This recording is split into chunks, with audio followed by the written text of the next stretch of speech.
Fala pessoal, tudo bem? Mais um GMAcast no ar. Hoje vamos falar sobre LGPD, Lei Geral de Proteção de Dados, um dos temas do momento. E eu tenho aqui dois convidados especialíssimos, a doutora Cíntia Almeida Freitas e o doutor Luiz Mader Gonçalves. Bem-vindos os dois. Obrigado pela presença. Eu vou falar brevemente o currículo, é bem extenso, então eu vou resumir para a gente avançar aqui. A doutora Cíntia tem graduação em Engenharia Civil pela Universidade Federal do Paraná, mestre em Engenharia Elétrica, Informática Industrial pela Universidade Tecnológica do Paraná, doutora em Informática Aplicada pela PUC Paraná, professora titular da PUC desde 1985, sendo que desde 2005 leciona para o curso de Direito e Propriedade Intelectual, Direito Informática, Direito Eletrônico, engenheira, docente permanente do programa de pós-graduação da PUC Paraná. E eu vou resumir porque é bem extenso. E o Dr. Luiz, advogado na área de Direito, Tecnologia e Inovação, pós-graduado em Proteção de Dados e Direito Civil, certificado CDPO pela International Association of Privacy Professionals, membro do grupo de trabalho da LGPD da FIERGS, membro relator da Comissão de Direito de Dados da OAB Paraná e hoje também coordena o grupo permanente de discussão voltado ao acompanhamento da agenda regulatória da ANDP ou ANPD. Aqui estava DP, é isso. A gente vai falar um pouquinho dessa sigla também. Então, pessoal, para começar o nosso bate-papo, assim, Luiz, se você puder falar teu nome completo, RG, CPF e tipo sanguíneo. Só dando consentimento. Tem que dar consentimento, né? Não tem que dar consentimento. Esse é um dos pontos interessantes da legislação e que tem muito equívoco. A legislação veio para regular o tratamento de dados pessoais, seja ele num ambiente que tenha a finalidade estrita de tratamento de dados pessoais, que é o mais tradicional, que a gente está acostumado a pensar em big techs, em redes sociais, Sim. Seja em atividades que, embora sua finalidade, seu core business não seja o tratamento de dados pessoais, mas também tratam dados pessoais que existe ali a finalidade de acompanhar, seja seus colaboradores, seus consumidores. Então, tem uma gama bem ampla de empresas que são atingidas pela legislação e tem esse grande mito de que é necessário consentimento para tudo, né? E a gente tem 10 hipóteses legais de tratamento e cada situação deve ser analisada com cuidado e aplicada em uma hipótese legal. Nossa, só nessa prévia aí já deu para ver que tem tema para falar, né, Cíntia? Com certeza. Tem Cíntia, me conte, assim, e você não é do direito, né? Como não. É que você veio de uma área mais tecnológica, de engenharia, enfim, e desbravou esse mundo aí da proteção de dados? E me conte um pouquinho, assim, do teu histórico em relação a essa entrada na área que é jurídica, mas a gente sabe que hoje também tem espaço para não jurídicos muito, e você é um exemplo aqui sobre isso, né? Eu sou engenheira de formação, né? Tenho doutorado em informática aplicada, mas em 2005 eu tive um projeto aprovado no CNPq que envolvia direito e tecnologia. Legal. E fui buscar na Escola de Direito da PUC Paraná um apoio para esse projeto, porque eu falei, como é que eu vou fazer um projeto que envolve cenários de crimes e realidade virtual, Nossa. né, com projeção, com óculos 3D e tudo isso, e trabalhar com cenários de crimes se realmente eu não tenho o apoio do direito. E eu fui tão bem acolhida na Escola de Direito que imediatamente já me chamaram para ministrar algumas aulas e me envolver com o programa de pós-graduação, mestrado, doutorado, e as coisas foram crescendo, e eu efetivamente passei a estudar a área do direito, porque eu falei, Sim, já que as coisas inserida ali, foram se inserindo, né? E eu posso dizer que lá em 2005 começou o meu estudo da relação entre o direito e a tecnologia, que hoje, né, depois de 20 anos... Estourou finalmente. Então, desde lá, eu venho estudando e me aproximando da área do direito. Tenho uma inserção fantástica, junto com as pessoas da OAB. A OAB, né, eu posso dizer que é minha casa também, porque sou muito bem recebida lá. Você está também lá, né? Na comissão. Tô. Que legal. Nós nos conhecemos na comissão, a professora Cíntia, na época, ainda hoje, eu acho que é a única membro da comissão que não tem formação jurídica de origem, né? Que legal. E assim, necessário, né? Porque esse tema, em especial, ele é muito multidisciplinar, né? Sim, sim. Se você imaginar, e esse exercício, às vezes, eu faço com os meus estudantes, que é pegar a LGPD e fazer uma leitura de quão tecnológica ela é, né? Sim. Porque, principalmente, as pessoas que estão estudando, né, o direito, eles leem com uma legislação, com os aspectos Com jurídicos, certeza. Já né? tem até o advogado tem essa programação já mental, Isso. né? Então, vamos sair dessa programação mental e vamos encontrar na legislação aspectos tecnológicos. E tem muita coisa. Né? Quando você faz esse novo olhar, você verifica que só tem algumas soluções para a proteção de dados, né? Via tecnologia hoje. Por quê? Porque os dados hoje são digitais. Até pegando o gancho da professora aqui, é interessante que a legislação, ao contrário do que, eventualmente, se a pessoa não parou para estudar, ela não traz quais são essas soluções. Ela traz a obrigação de você ter um ambiente de governança adequado, porém, não esmiuça como seria esse ambiente de governança. E quando você vai ver, para ter governança hoje em dia, com a datificação de vários elementos da vida, você tem que ter a segurança digital, técnica, então é bem interessante essa parte tecnológica. Bem legal, bem legal. E assim, gente, para fazer colocar uma questão mais introdutória, vamos dizer assim, né, para quem está assistindo e nos ouvindo, de onde surgiu? Porque dados existem, eu acho que desde que a gente... Desde o Homem das Cavernas. Exatamente, são dados, lá na pedra, tá lá já o desenho do... Né? Eu digo, foi o primeiro registro e a primeira maneira de rede social.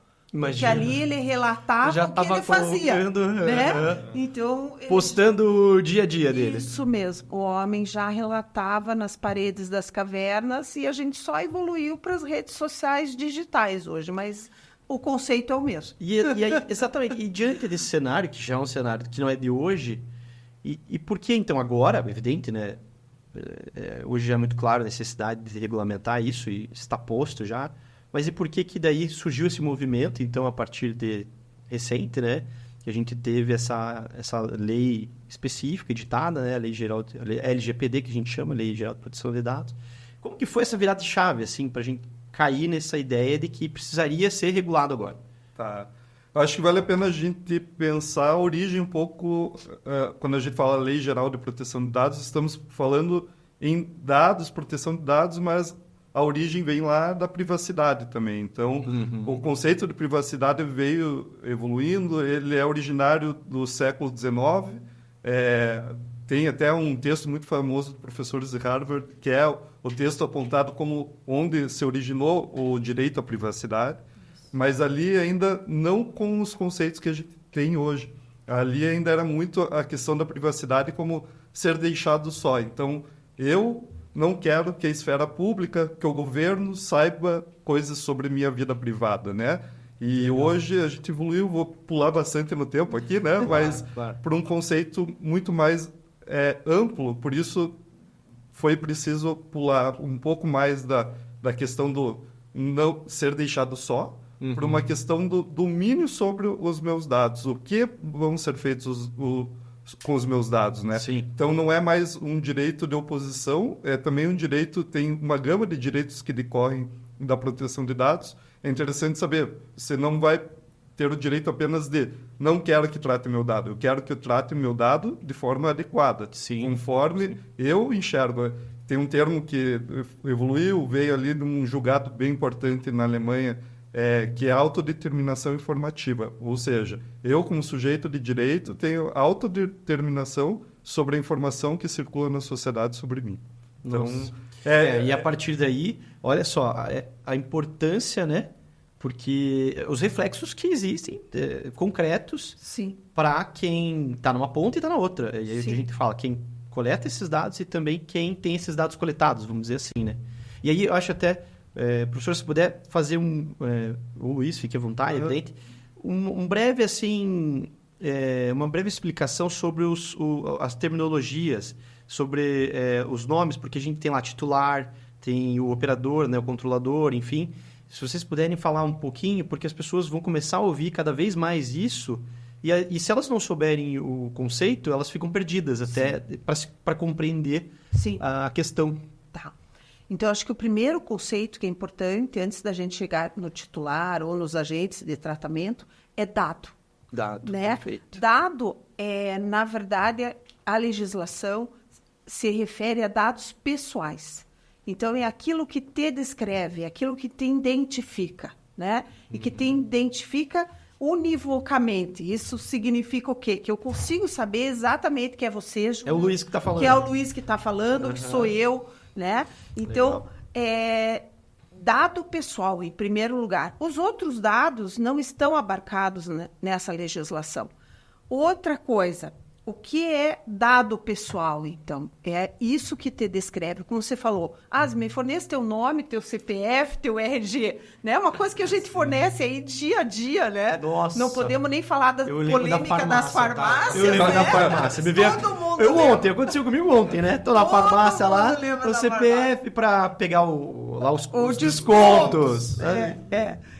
E em qualquer lugar a gente fornece, né? Você vai comprar uma passagem, você vai fazer uma abertura de conta, você vai numa loja, quem faz um crediário, né? Todo mundo fornece esses dados. Então, são dados pessoais. Por quê? Porque nos identificam, né? Sim. E, além disso, esse dado pode estar associado a outras informações que são os dados biométricos e genéticos, que na nossa legislação está dentro de dados pessoais, mas que, por exemplo, na legislação, no regramento, né, no GDPR da União Europeia, está numa categoria mais ainda em separado. Por quê? Porque são dados sensíveis. É aquilo que descreve uma característica muito particular tua, né? A tua opção religiosa, a tua opção... questões muito assim... de foro íntimo. Né? Foro íntimo. Né? Uhum. Ou seja, aquilo que realmente, às vezes, você não quer. Saúde, né? Uma doença que você tenha, uma medicação que você compra na farmácia, que aquilo identifica que você tem um determinado problema e que pode ser usado por diversas bases de dados para tratar, ou seja, quem tem determinada doença, quem não tem, quem que está fazendo uso de determinada medicação, quem são os médicos que indicam determinadas medicações. Como a gente fica vulnerável, né? Sim. Nossa, com certeza. A gente fica muito vulnerável. Então, esse é o primeiro conceito que a gente precisa entender, porque não adianta o titular, que é aquela pessoa que detém o dado, né, não saber quais são os dados que ele está concedendo, consentindo, ou que aquele momento, mesmo que não haja um consentimento, ele está fornecendo, né? Eu acho até que demorou para a gente cair e invariavelmente ia chegar nesse ponto, que é falar sobre a importância dos dados para a nossa economia, né? Tem até o chavão lá o ouvinte aqui já deve ter ouvido falar, né? Os dados são o novo petróleo. O novo petróleo. Data is the new oil. Data driving, as decisões baseadas em dados. Sim. Então, hoje com a inteligência artificial também demorou para cair, porque hoje tudo que a gente vai falar sobre proteção de dados, alguém lembra, inteligência artificial, por quê? Porque a inteligência artificial depende de um volume gigante de dados e dentre eles podem ter dados pessoais ali, né? Então, como a professora falou, é importante a gente compreender o que é dado pessoal, o que não é, até para, às vezes, não cometer erro de falar, isso daqui não pode, quando você vai ver, muitas vezes nem dado pessoal era. Então, tem que ter esse cuidado de saber analisar qual é a esfera de proteção da legislação, né? De qualquer forma, o que a gente vê? Muitas vezes, o valor do dado está relacionado a eu conseguir impactar a pessoa, porque a economia é vender, produzir. É um interesse econômico por trás, né? Até porque tem o Estado, evidente, que capta muitos dados, né? E precisa até para fazer a sua atuação. Até por questão de segurança. E às vezes né? é uma obra pública, eu preciso saber quem vai ser afetado, quem está naquela região, enfim. Mas existe mais do que isso, milhares, milhões de empresas, enfim, que estão no mercado e que querem esses dados, né? Enfim, você falou aí muito bem, né? Para se direcionar em termos mercadológicos, então, vamos oferecer uma embalagem dessa cor ou daquela cor, enfim, dados de preferências das pessoas que são utilizados pela base. E aí cai justamente nesse risco.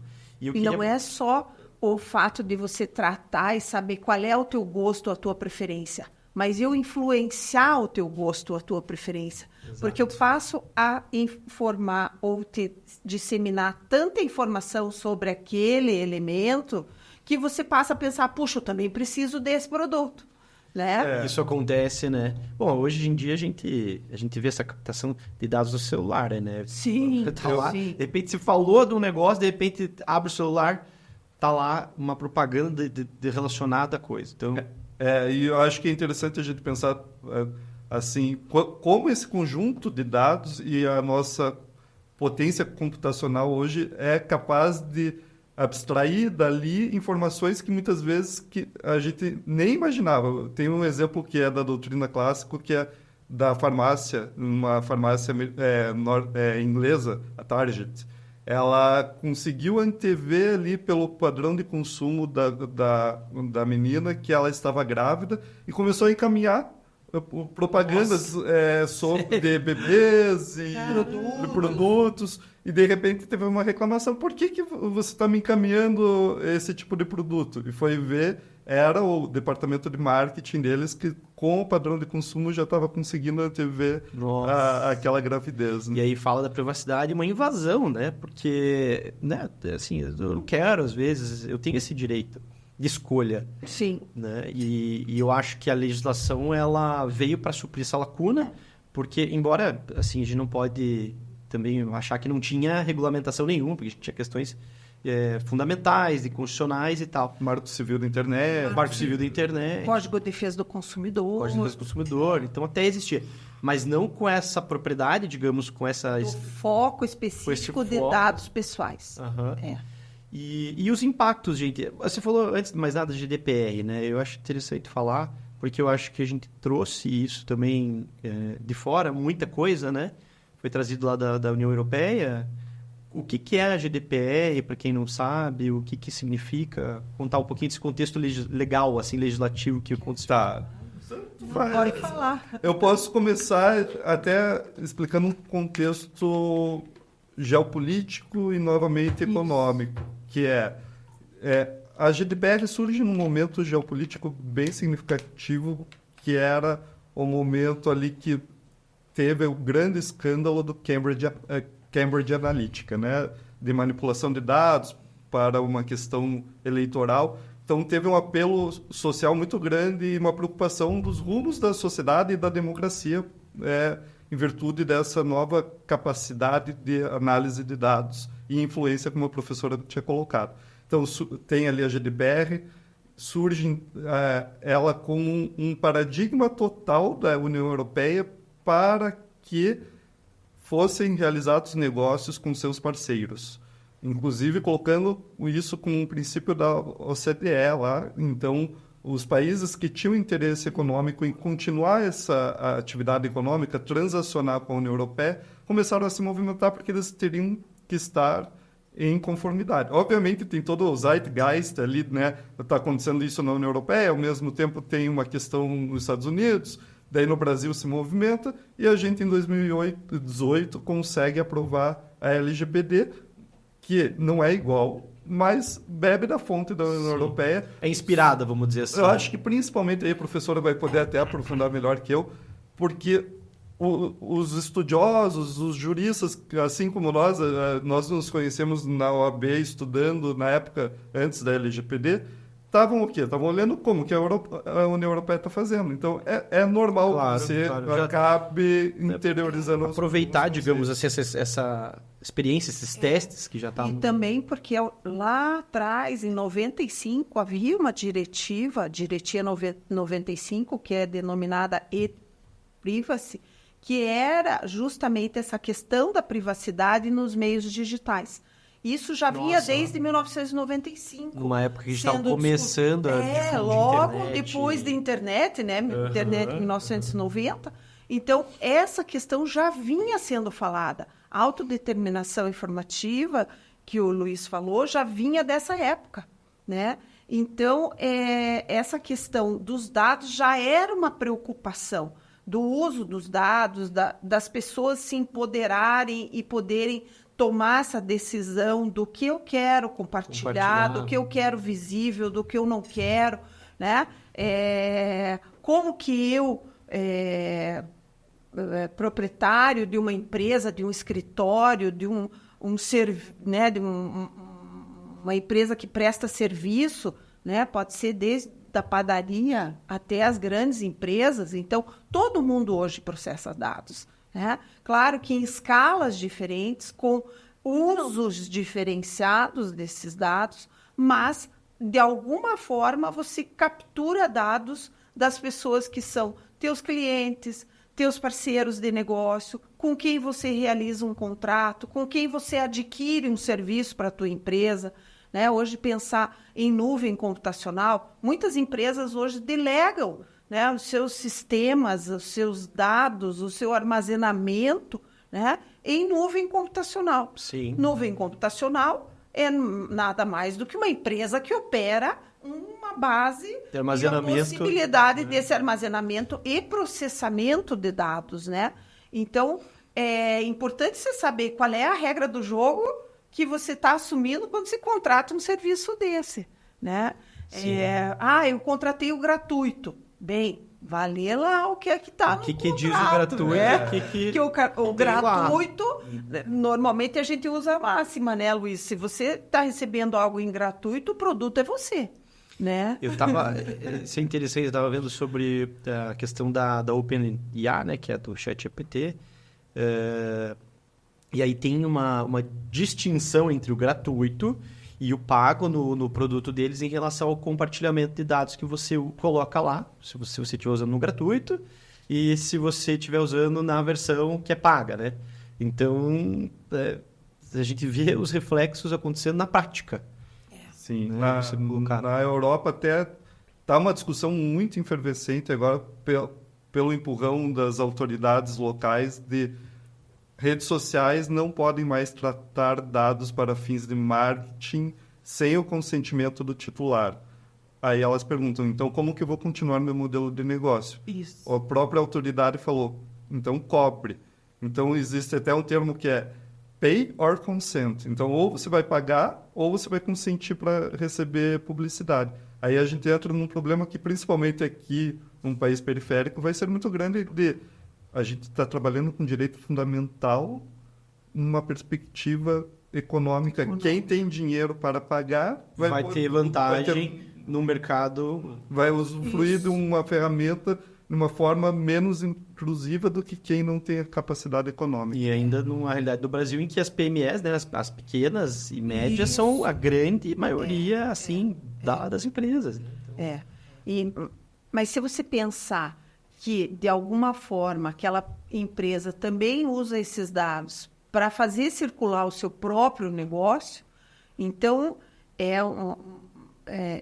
a gente tem que olhar a moeda não só por dois lados, às vezes, mas por múltiplos lados, né?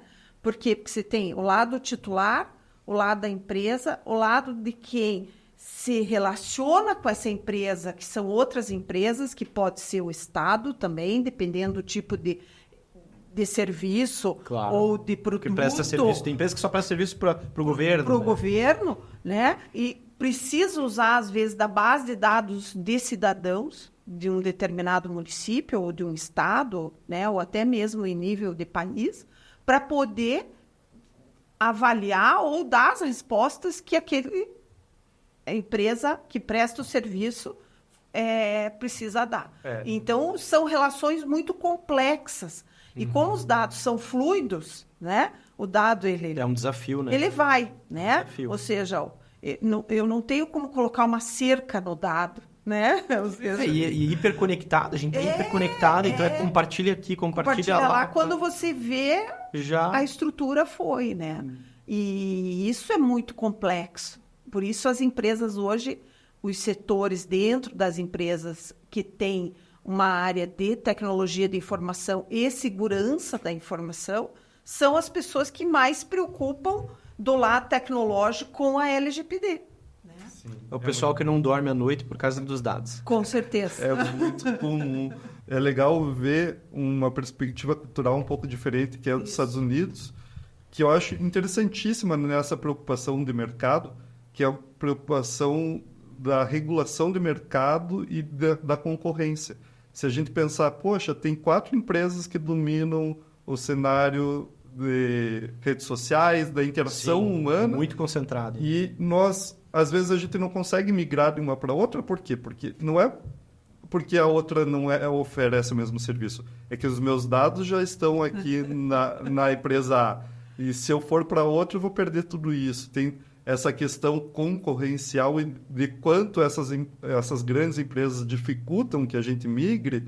É interessantíssimo. Verdade. O pequeno não consegue crescer. Ele está lá embaixo, ele tem um serviço bom, ele tem as mesmas ferramentas. Por quê? Ele não tem os dados.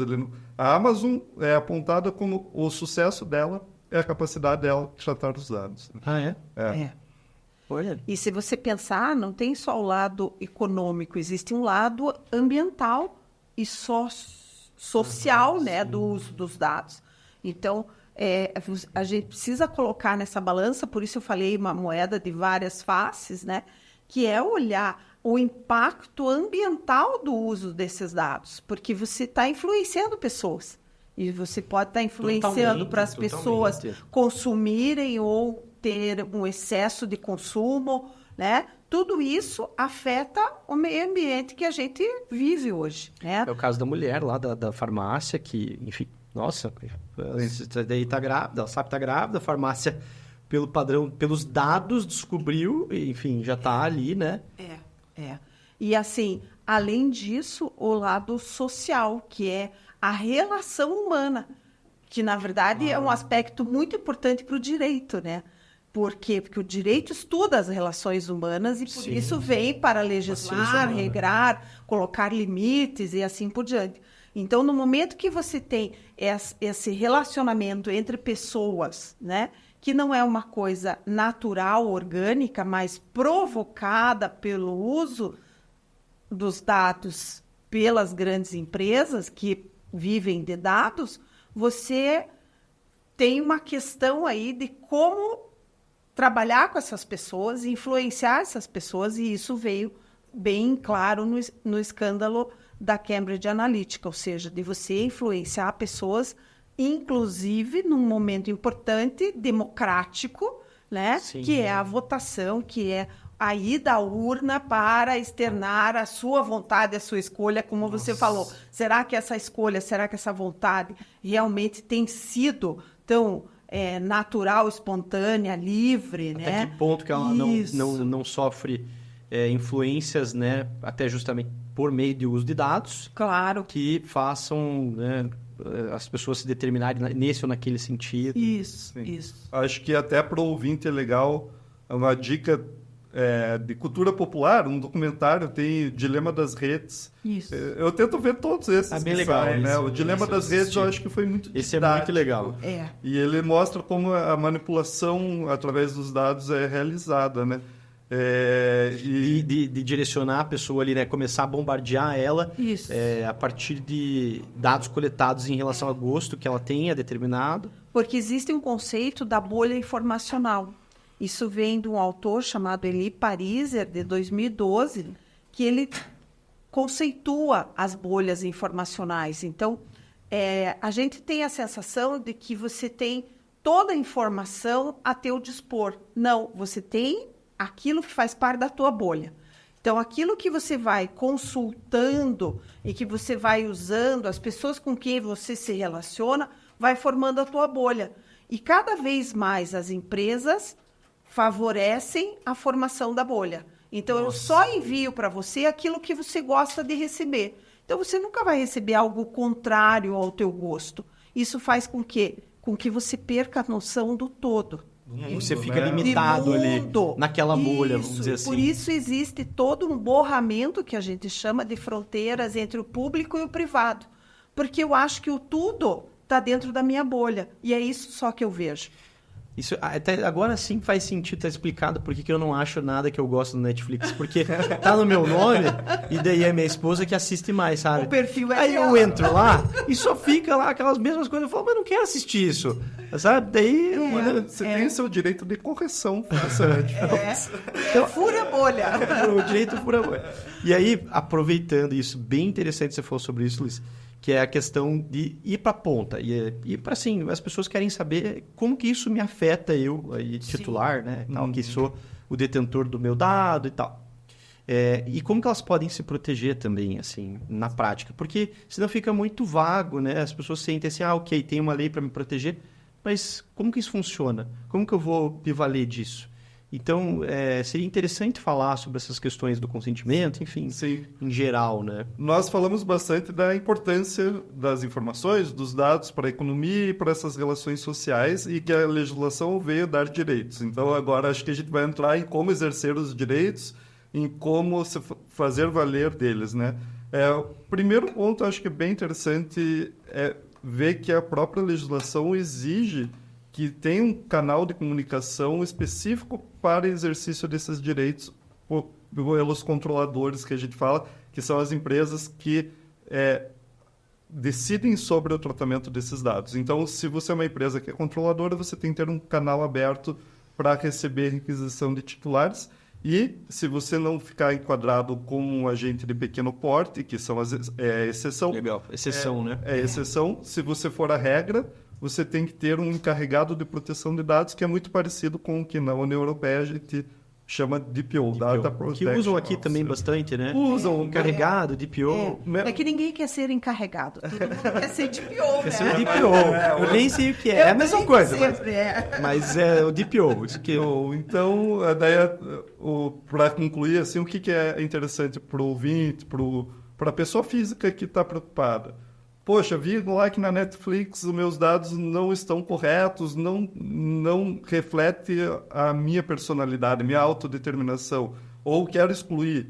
Você pode entrar em contato com o encarregado nesse canal específico e fazer exercer seus direitos, né? Então, você pode solicitar o exercício de direitos, e daí também vou simplificar um pouco, mas caso não acolhido, além do judiciário, obviamente a gente tem na afastabilidade do judiciário, a gente tem hoje a Autoridade Nacional de Proteção de Dados, que é o órgão específico para zelar pela legislação de proteção de dados. Então, ele é muito parecido com uma agência reguladora, simplificando novamente, mas você pode fazer esse peticionamento para a ANPD. a ANPD, que é a agência, né? A Autoridade Nacional de Proteção de Dados. Mas acho que até a professora Cíntia pode explorar um pouco mais a parte que você tinha perguntado, como se proteger, o que fazer, né? Eu dei um pouco a perspectiva de como exercer o direito. Mas né? nesse caso do Netflix eu não vou usar esse direito, tá? Vou deixar lá, porque senão vão já briga em casa. Vou deixar.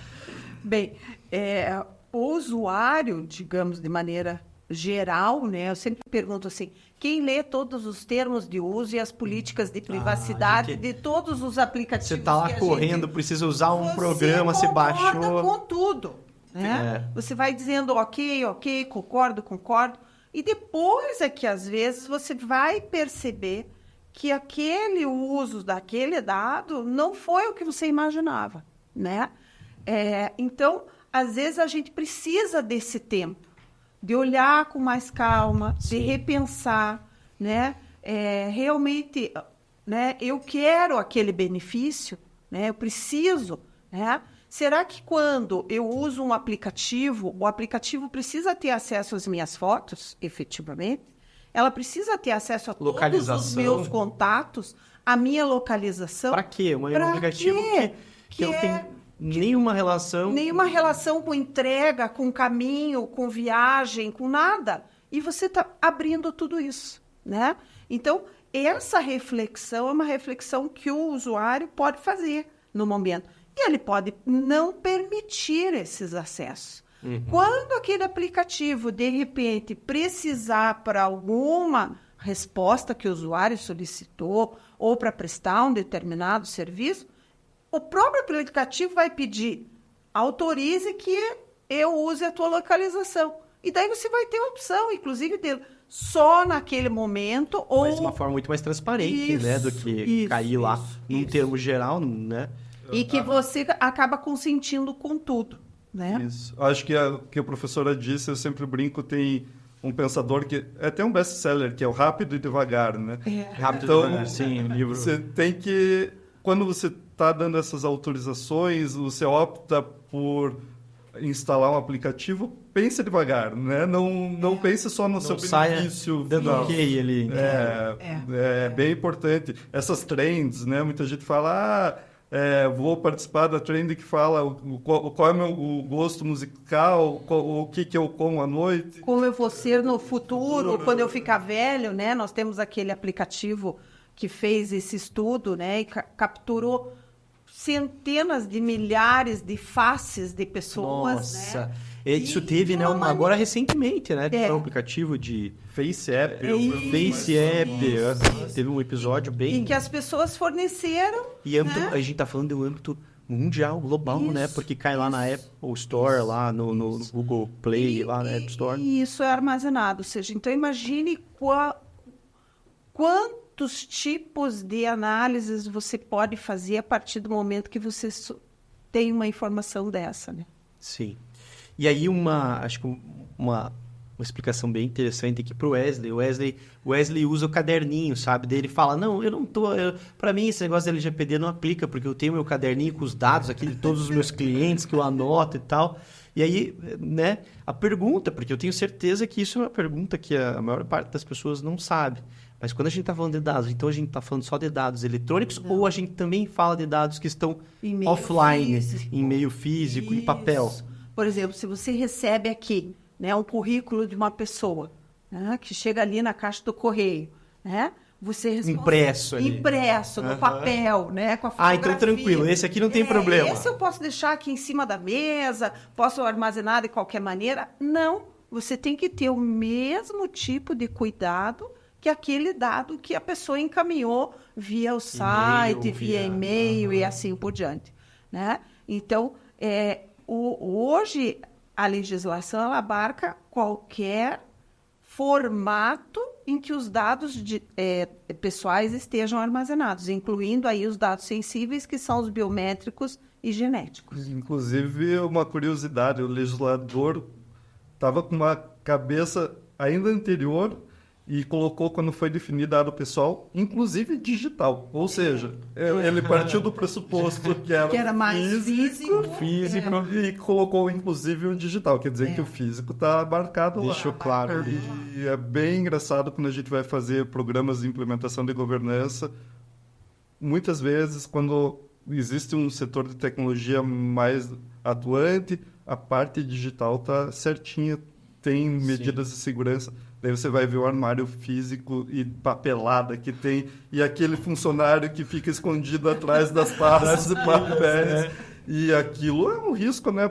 É absurdo, porque hoje uma das medidas corretivas que a gente recomenda é digitalize o máximo possível. Sim, porque no digital você consegue categorizar, você consegue pôr um tempo de retenção. Quem põe tempo de retenção... O manuseio também é muito mais fácil. Né? A rastreabilidade, eu sou muito a favor.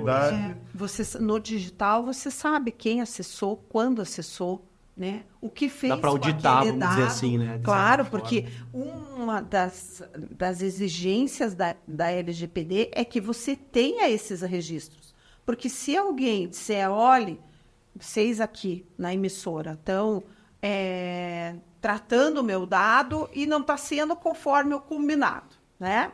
Como é que você mostra que você realmente fez tudo isso? Que você salvaguardou? Ou houve um vazamento de dados e eu digo, não, esse dado só pode ter vazado daquela empresa. Porque foi lá que eu forneci essa informação.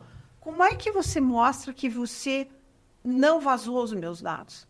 Quais eram as salvaguardas, as proteções? Mas ainda assim, né? É muito difícil. Então, por isso, você precisa ter os registros do que você faz com o dado, né?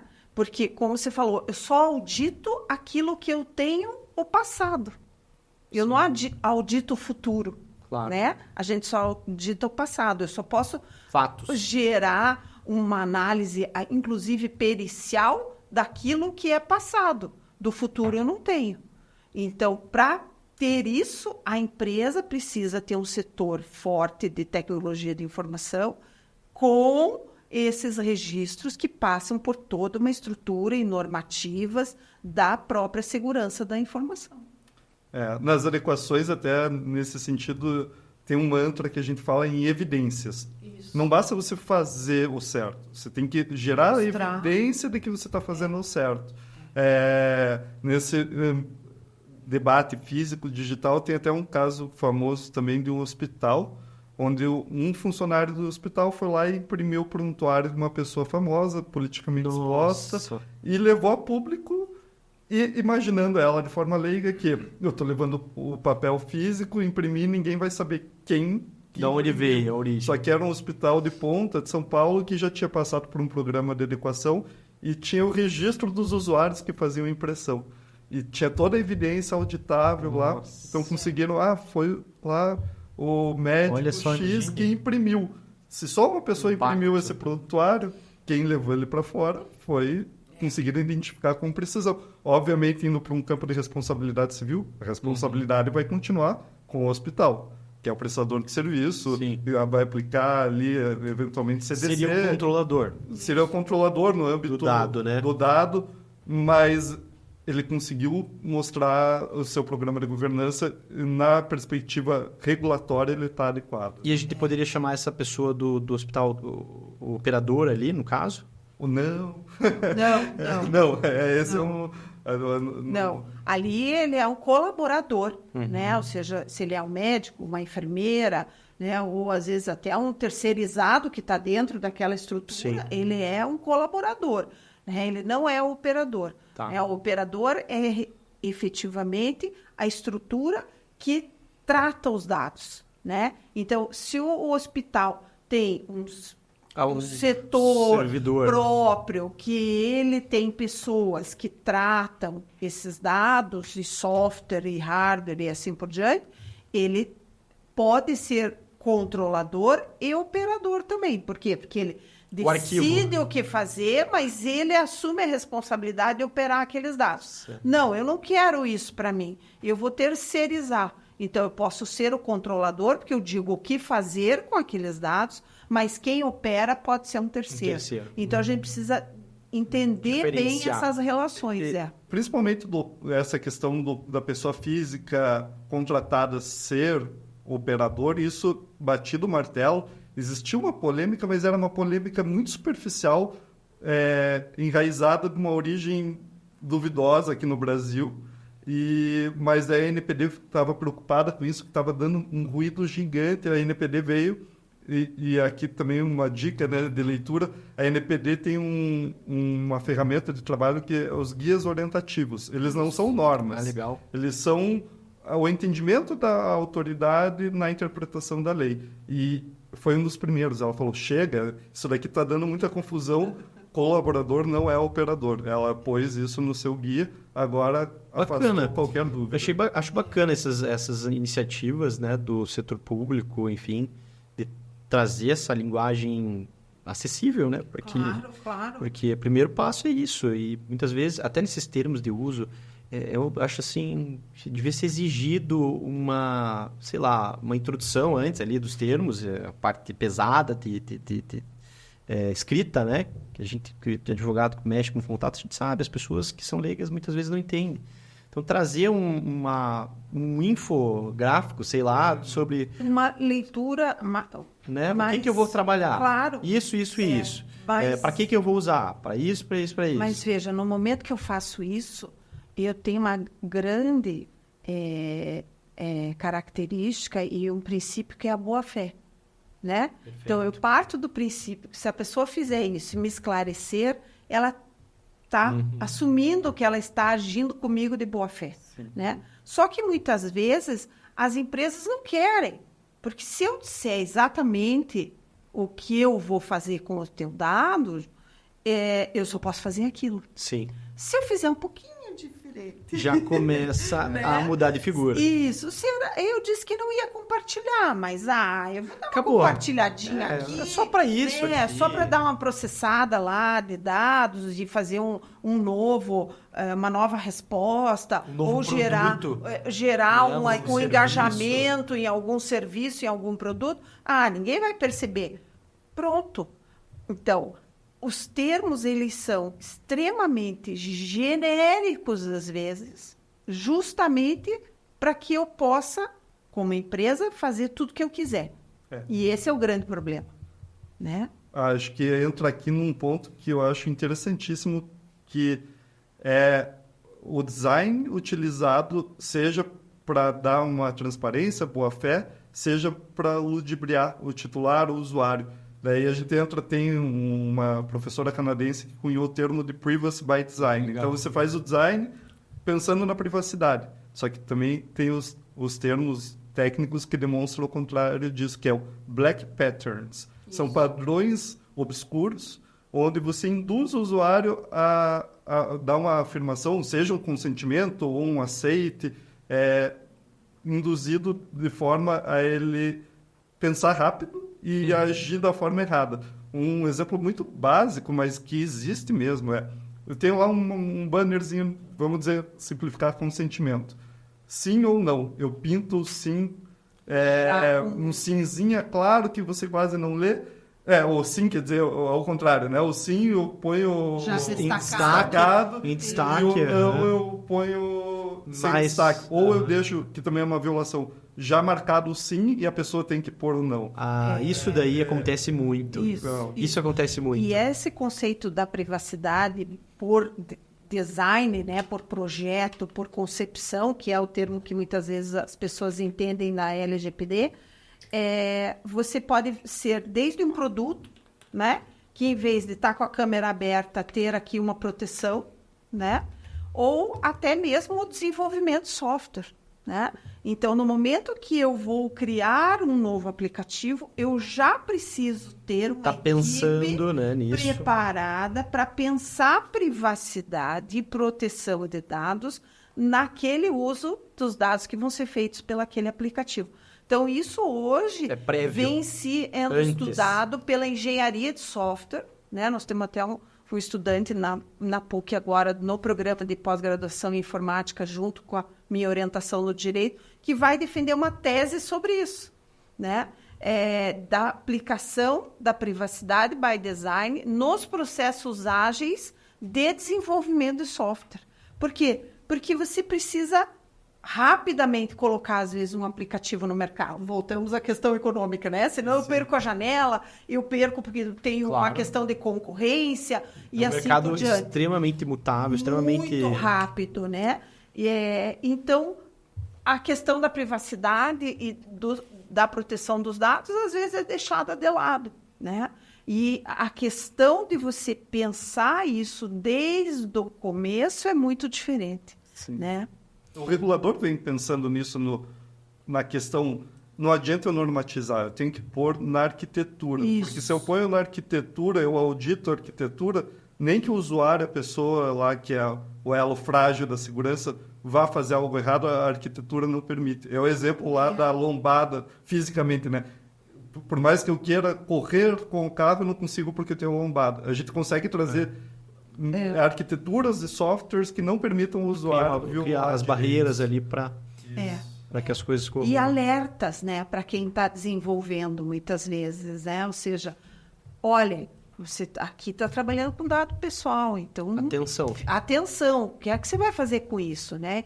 E isso precisa mudar o mindset de quem programa, de quem desenvolve. Essa é uma lei muito nova, a gente pode dizer assim, né? A gente sabe disso, quem trabalha no direito sabe que como a legislação ela demora para se consolidar, digamos, socialmente e tudo mais. O Código de Defesa do Consumidor é um exemplo, né, que a gente teve aí, que hoje em dia já é altamente difundido. Sim. Então, acho que com o passar do tempo isso vai acontecer, né?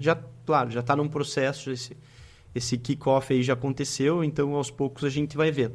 E a gente está se caminhando aí pro final, né? Tem muito assunto e vai faltar muita coisa para falar. Eu acho que vamos ter que voltar aqui para conversar sobre outros tópicos. Mas eu acho que é importante falar nessa reta final que tem muito efeito prático sobre a quem se aplica essa lei. Então, assim, eu tenho lá o meu negócio, que é um negócio pequeno, que é de prestação de serviço. Mas para mim isso aí não tem nada a ver. Eu não sou afetado por isso, porque eu sou muito pequenininho, trabalho aqui no bairro e tal. Então, tá correto, isso está errado. Então, é importante, eu acho, sensibilizar esse empresário, esses empreendedores em geral, sobre... Não é só o pessoal do software, né? Se vai lançar um aplicativo para o mundo, para o Brasil, um Uber da vida. Não é. É também para muitas... Padaria, o salão de beleza, né? Ao professor, a professora de personal training, isso... Né, que trata, às vezes, por exemplo, a pessoa que dá apoio às crianças no aprendizado, né, que recebe crianças que têm necessidades especiais, né, ela tem esses dados. Né? Sensíveis. Nesse caso. Sim, eu acho que um grande filtro é a atividade econômica. Você desenvolve a atividade econômica, você está sujeito à lei. Até uma curiosidade que seria... Às vezes as pessoas perguntam, eu postei alguma coisa na rede social, vou violar LGPD. Eu falo, esquece, se é pessoa física, não está desenvolvendo atividade econômica. Eventualmente você está violando um direito de privacidade, de imagem da pessoa, mas não é LGPD. Então, o primeiro grande recorte é a atividade econômica. Isso. E uma padaria, um pequeno negócio, desenvolve a atividade econômica. Além da atividade econômica, tem uma questão sui generis, que até eu debati com o Júnior antes, né, que são os condomínios. Exato, eu ia até perguntar, a gente atende bastante a parte condominial no escritório, e essa é uma questão bem interessante, e a gente já conversou com alguns síndicos e tal, até teve uma situação essa semana agora, vou trazer o caso concreto para aproveitar o teu gancho. A síndica, ela me mandou mensagem, né? Doutor, olha, tá acontecendo uma situação aqui no condomínio e tal. A gente tem um grupo de WhatsApp com os moradores, né? Todo condomínio tem. Até porque é muito útil. O elevador, manutenção. Hoje vamos fazer detetização. Legal, o pessoal já se prepara no prédio. Mas aí, esse determinado morador, que eu não posso falar o nome, posso falar, não. Pode ser um nome, sabe? Você cria um... O João, tá? O João, né? Ótimo. Ele tá lá no grupo e ele tem um negócio, né? Que ele vende e tal. E ele começou a ir no grupo, pegar os dados das pessoas que estão no grupo e começar a acionar essas pessoas fora do grupo para vender o negócio dele. Né? Nada a ver com a finalidade do grupo, evidente. Claro. É um grupo de condomínio interno ali. Não há expectativa do titular, a gente fala. Zero. Isso, zero. Quando você forneceu e entrou no grupo, você não tinha essa expectativa. De forma alguma. Isso. Então, daí até foi uma situação que surgiu e, de fato, eles não têm essa orientação, muitas vezes, né, sobre a questão do condomínio. Então, vale a pena a gente trazer esses exemplos. Sim, o condomínio é uma questão sui generis, polêmica, porque ela não desenvolve uma atividade econômica. Porém, uma das normas já editadas pela NPD, que é dos agentes de pequeno porte, ela colocou que a LGPD é aplicável para entes despersonalizados, que é o famoso... O exemplo mais clássico é o condomínio. É o condomínio. Aí existe vai alcançar o condomínio? Não vai...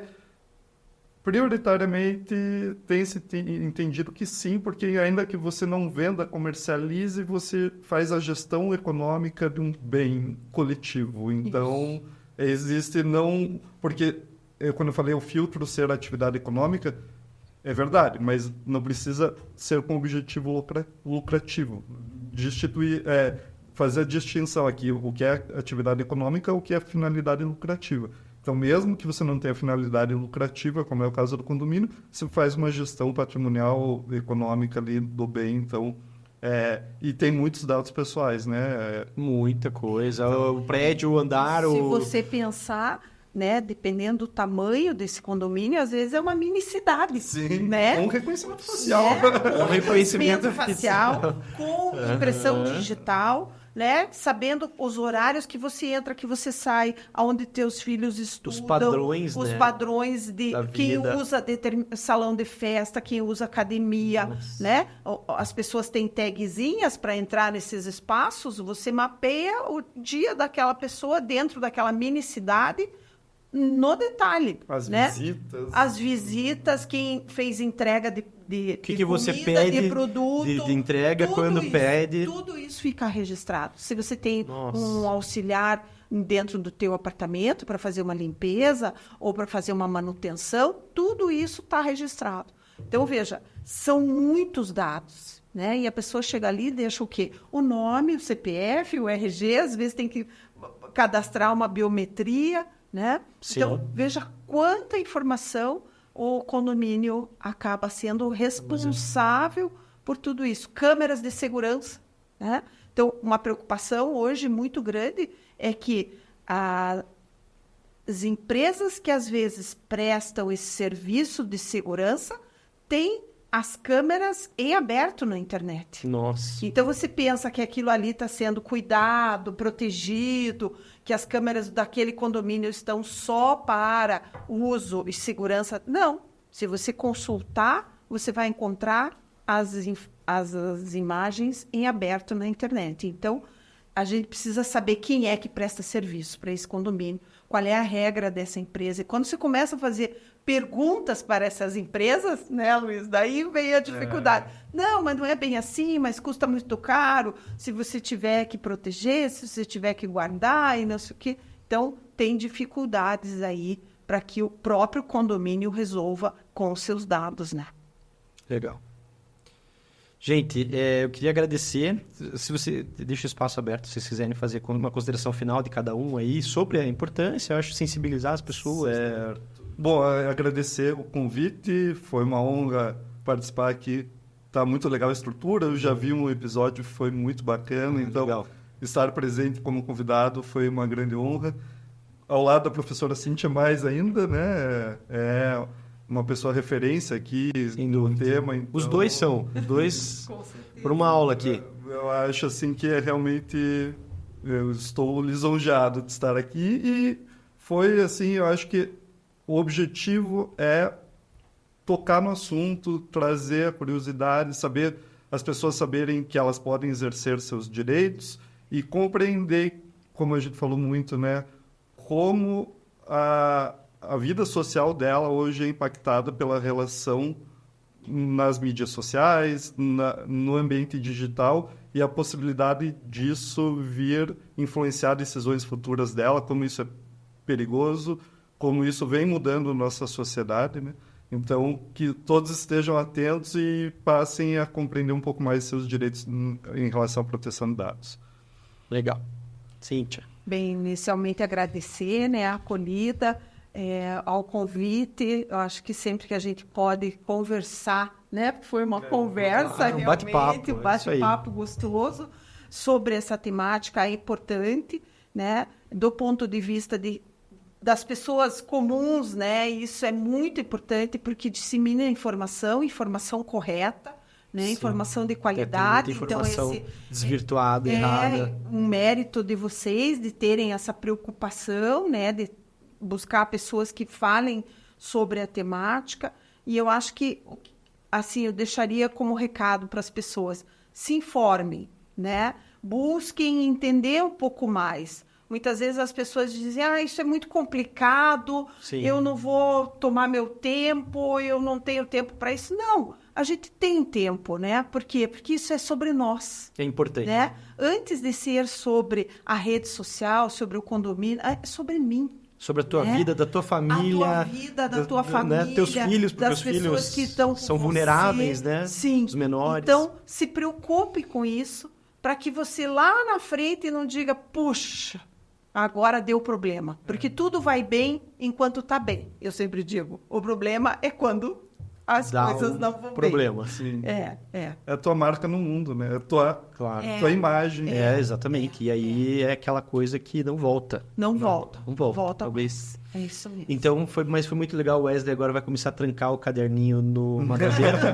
Agora ele sabe que o caderninho também tem risco, viu, Wesley? Vai escrever em criptografado. Em código. Mas é isso, gente. Pessoal, muito obrigado para quem assistiu. É mais um conteúdo aí, nossa, de excelência. Espero que tenha contribuído para sua vida, para o seu negócio. E fica aqui o convite para seguir a gente e acompanhar o nosso GMAcast. Em breve a gente vai ter mais episódios. Valeu e até a próxima.